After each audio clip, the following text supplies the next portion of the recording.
மதிப்புமிக்க Saint Mary's அகாடமியில் ஒரு மாணவராக இருந்தபோது மாணவர்களின் வாழ்க்கையை நிர்வகிக்கும் கடுமையான விதிகளை எமிலி எப்போதும் அறிந்திருந்தார். பல்வேறு சமூக வகுப்புகளைச் சேர்ந்த மாணவர்களுக்கிடையேயான உறவுகளை தடை செய்வது மிகவும் கடுமையான விதிகளில் ஒன்றாகும்.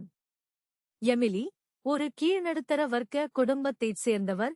இந்த விதியை நன்கு அறிந்திருந்தார். குறிப்பாக அழகான மற்றும் செல்வந்தரான ஜேம்ஸிடம் அவர் விழுந்ததைக் கண்டார். கண்டுபிடிக்கப்படும் ஆபத்து இருந்தபோதிலும் அவர்கள் ஒருவரையொருவர் ரகசியமாக பார்த்தார்கள்.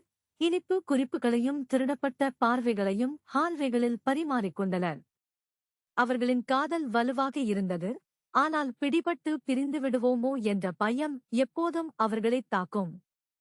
எமிலி மற்றும் ஜேம்ஸ் அவர்கள் கண்டுபிடிக்கப்பட்டால் அகாடமியில் இருந்து வெளியேற்றுவது உட்பட கடுமையான விளைவுகளை சந்திக்க நேரிடும் என்பதை அறிந்திருந்தனர்.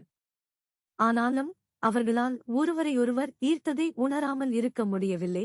மேலும் அவர்களது காதல் தொடர்ந்து வளர்ந்தது. அவர்கள் தடை செய்யப்பட்ட அன்பின் துரோக நிலப்பரப்பில் செல்லும்போது ஒருவருக்கொருவர் நிறுவனத்தில் ஆறுதல் கண்டார்கள். மேலும் அவர்களின் பிணைப்பு ஒவ்வொரு நாளும் வலுவடைந்தது. இறுதியில் அவர்களின் அன்புதான் தற்போதுள்ள நிலைக்கு சவால் விடுவதற்கும் அவர்கள் நம்பியதற்காக போராடுவதற்கும் அவர்களை தூண்டியது. தங்கள் காதல் ஒரு பாவம் அல்ல, ஆனால் கொண்டாடப்பட வேண்டிய அழகான விஷயம் என்பதை அவர்கள் உணர்ந்தனர். அவர்கள் ஒன்றாக கைகோர்த்து நின்றபோது எமிலி ஒரு மரமாக மாறும் நாள் வரை அடுத்து வரும் அனைத்தையும் அவர்கள் பக்கவாட்டாக எதிர்கொள்வார்கள் என்றும் தங்கள் காதல் அனைத்தையும் வெல்லும் என்றும் அவர்கள் அறிந்தார்கள்.